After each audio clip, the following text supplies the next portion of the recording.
Hello and welcome back to my studio.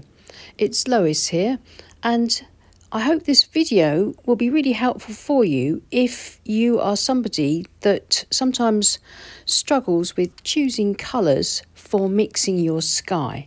Skies are such an important part of a landscape painting. In fact, I'd go as far as to say that they're the most important part, but I do consider myself to be a sky painter. For me, the sky is everything, whether it's dramatic or whether it's quiet and calm and tranquil. I still believe that it sets the scene for the rest of the painting. So I hope you'll find this helpful. I'm going to look at two blues and two other colours and show you how just a little bit of colour mixing or swatching can show you how useful these colours can be for skies.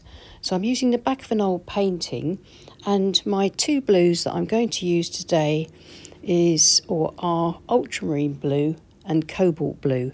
The ultramarine I'm using is Cotman brand. I'm using my own homemade cobalt blue, but of course any brands will be fine. And then raw sienna and burnt sienna. That's Cotman raw sienna and Sennelier burnt sienna. And it's just about as simple as that. I mean, you could add another blue to the mix. You could add a little bit of cerulean blue to either of these, just so that you get it slightly sort of brighter, closer to the horizon, if you like. But keeping it nice and simple, let's swatch out the ultramarine blue first. Just mixing it with a bit of water. And I like to swatch out using my Cotman 3/4 inch flat brush. I find it's a really nice, easy brush to use for this swatching. In fact, it's called a one-stroke brush, this type of flat brush. And hopefully I'm demonstrating why it got its name. Washing the brush out quickly and just showing you the raw sienna. Of course, raw sienna comes in all slightly different shades, as do the other colours, according to the brand, but they're pretty much of a muchness. They'll still mix in the same sort of way. Then washing the brush out, and I'm going to swatch out the burnt sienna now.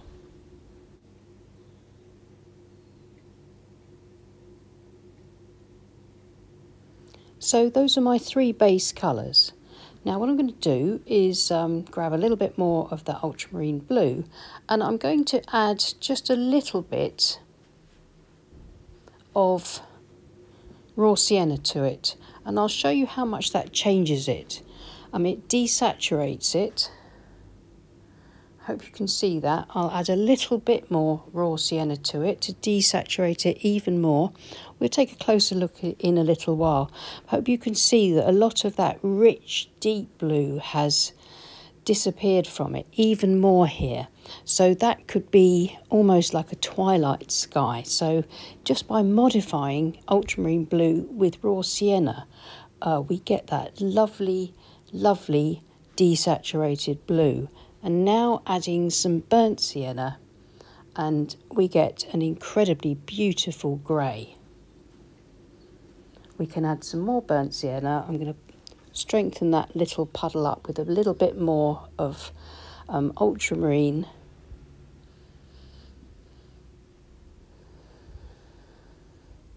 And look at that dark grey. And of course, each one of these mixtures could be thinned out with more water so that you get the delicate shades of each colour down to the fine palest grey, but with slightly different sort of notes to them.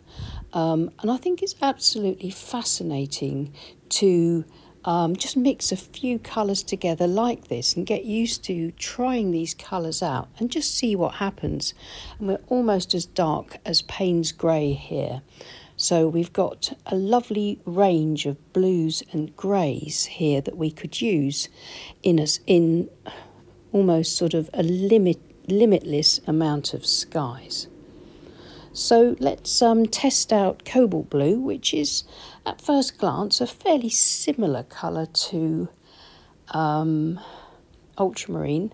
Perhaps as a blue it's a little more neutral than ultramarine. Ultramarine is quite a warm hued blue, as opposed to cerulean, which is a cooler blue. I'd say cobalt sort of sits in the middle really, but it looks quite sort of similar for painting similar style skies.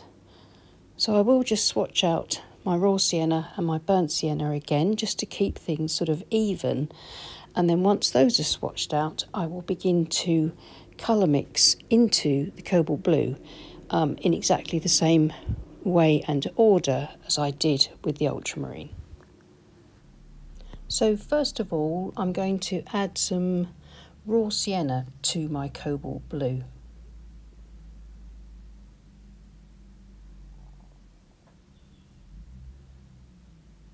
And it desaturates it, but it gives it a completely different kind of look. It's much lighter and slightly cooler than the ultramarine and raw sienna mixture, adding a little bit more. And it's a really unusual colour. It's the kind of colour that you get when there's a little bit of blue left in the sky, when there's the rest of the sky is stormy. That's really lovely. Now, adding some burnt sienna, and we produce a grey, but it's completely different to the grey that we get when we create greys with the ultramarine. Somehow it's sort of cooler. And I think here we are seeing that cobalt blue is a cooler colour, because when we mix raw sienna and burnt sienna with it, we're getting cooler blues. If we look back at the greys that were produced by the ultramarine, they are much warmer greys, if you see what I mean. So I think it's a fascinating result. Just going to do the last one now. Try and see how dark I can get it, just grabbing those colours, putting them all together.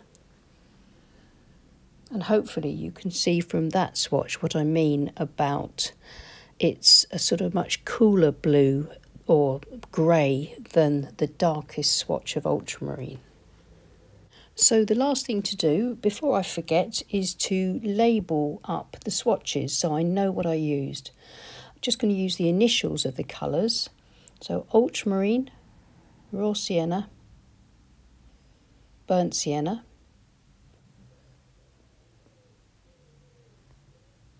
then cobalt blue, raw sienna and burnt sienna again. And now to just annotate my mixtures. Ultramarine plus raw sienna, plus more raw sienna, plus burnt sienna, plus a dip of them all, and plus a bit more of them all.